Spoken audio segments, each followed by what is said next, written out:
Everybody, it's Dr. Nigro with the Chem Calculations screencast. This Chem Calculations screencast will look at how we can use Hess's law as a way to determine the enthalpy change for a specific reaction.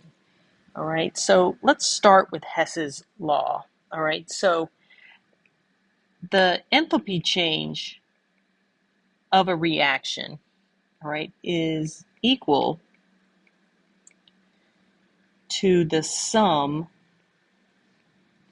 of enthalpy change values for any set of reactions that can be added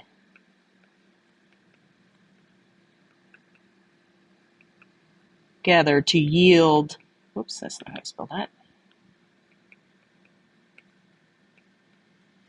our reaction of interest. All right, and that seems kind of strange, right? All right, well, how do I know what those reactions are? Well, that's a good question. Usually when you have a reaction, it's a final reaction, but there may have been reactions that happened earlier that helped build to that final reaction.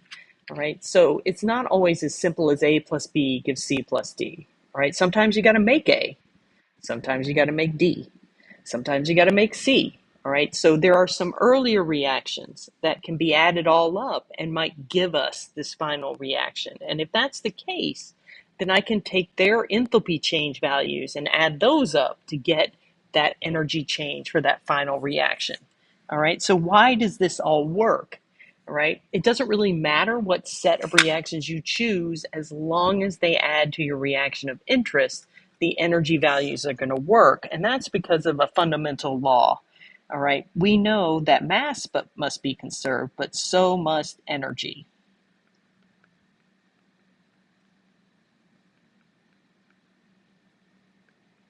All right, and because of that conservation of energy, all right, let's say we pick two reactions.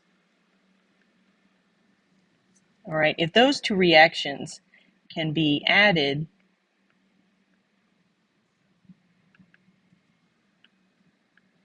to give a final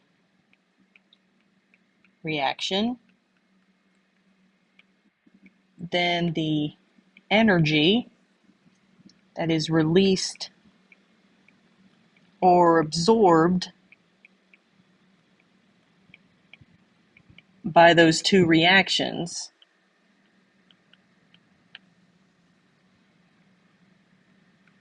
must also add to give the total energy released or absorbed. All right. So basically, if you pick two reactions and you can add them up, then whatever energy those reactions are producing or absorbing, all right, that has to add together to tell you what the overall energy cost is of that final reaction. All right. Now, these problems, you're not going to have to figure out what these reactions are on your own. You're usually going to be given a bank of reactions to choose from, and those reactions can be manipulated. All right. So how can you manipulate the reactions? All right, well, one thing to keep in mind is do not change that target reaction. That one's set. Don't mess around with that. But you can mess around with the other ones. All right, the first thing you can do is you can reverse them. All right, if you reverse the reaction, if you flip it around and make the products the reactants and the reactants the products, all right, you must change the sign of the enthalpy change for that particular reaction. All right, that makes sense. If it's running in one direction and it's exothermic, if you flip it around, then it's going to be endothermic. All right, so you have to change the sign. All right, so don't forget that. All right, second, all right, you can multiply by a factor. All right, so in other words, let's say your target reaction has 2 Cl2 in it, but the reaction you're using to build to it only has 1. Then you can multiply the whole thing by a factor. All right, must change all coefficients. All right, so don't just change the one you're looking at. And do same to the enthalpy change for that reaction. All right, so if you double a reaction, you need to double the amount of energy. If you quadruple it, you got to quadruple it. Okay, so make sure you keep in mind what you're doing to the reaction must also be done to that enthalpy change. All right, now be careful. All right, these can get a little confusing. They look a little messy. All right, I'm going to show you how I do it. You can do it however you like, but I like my way because I keep track of everything. And at the end, check your work. All right, so we're going to do 2 of these together. All right, so given the following equations and enthalpy change values, determine the heat of a reaction in kilojoules for this reaction. So we've got 2 SO2 gas plus 2 P solid plus 5 Cl2 gas forms 2 SOCl2 liquid plus 2 POCl3 liquid. All right, so we're not going to change anything here. Do not adjust. The only thing I can mess around with are these 4 reactions in the table below. All right, so the way I tend to do it is I just pick something and I start with it. So I'm going to start with this SO2 gas. So I'm going to look down in these reactions and I'm going to find it. Here it is. All right, now you can see that SO2 is a reactant in my target, but it's a product in my choices. So I'm going to have to flip this. So I tend to write flip. All right, I also have 2 of them in my balanced target reaction, but only 1. So I'm going to also need to multiply this whole thing by 2. All right, so then over here, I'm going to need to flip the sign and increase by 2x. All right, so I do that. I actually rewrite it down below.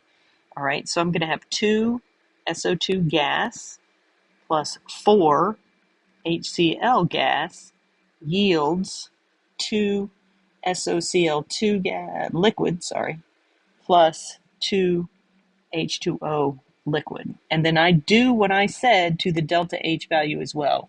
It was positive 10.3. I'm going to change it to negative because I reversed it. And then I'm going to double it to 20.6 kilojoules. All right, so there's one.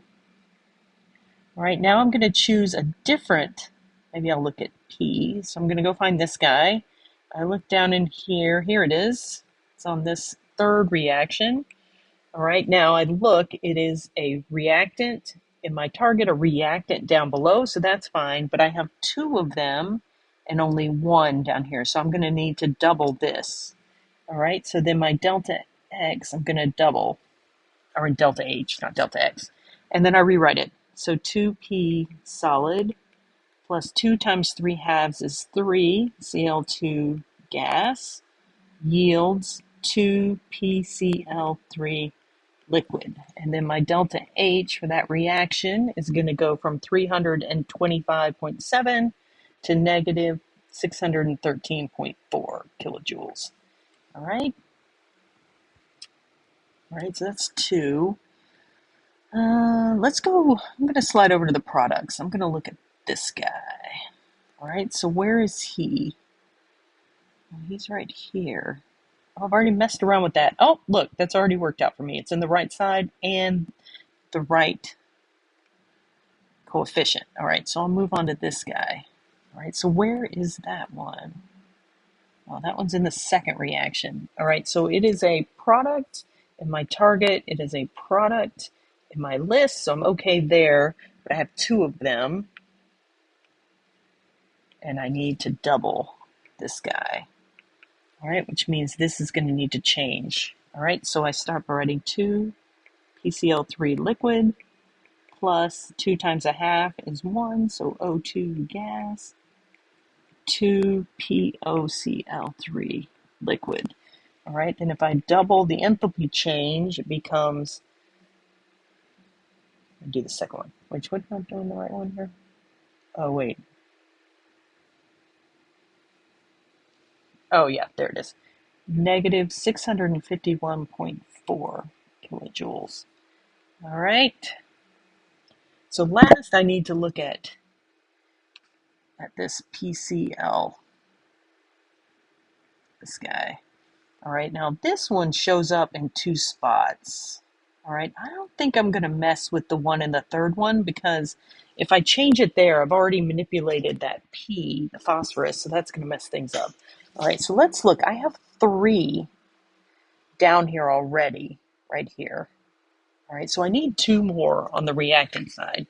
So I think what I'm going to do here is I'm just going to take this and I'm going to flip it.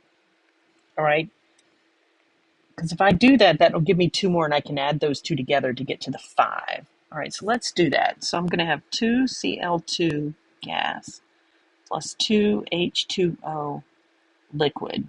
And that's going to yield 4HCl gas plus O2 gas.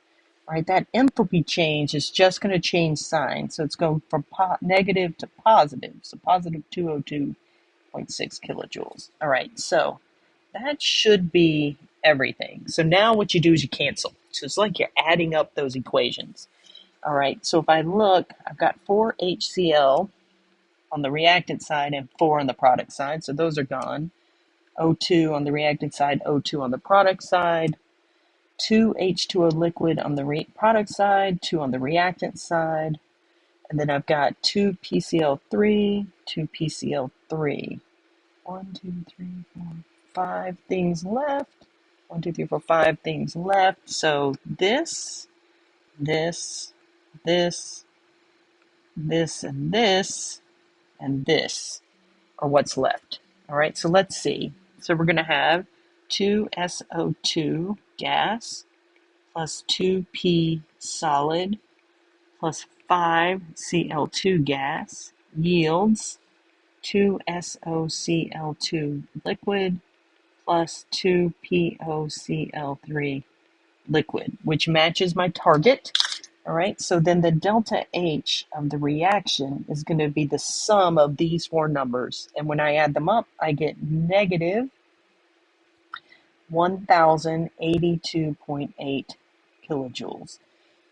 All right, so you see, you're going to use that target and then the list of equations, manipulate those equations so that you end up with only the species from the target in the correct spots and with the correct amount. All right, we're going to do one more.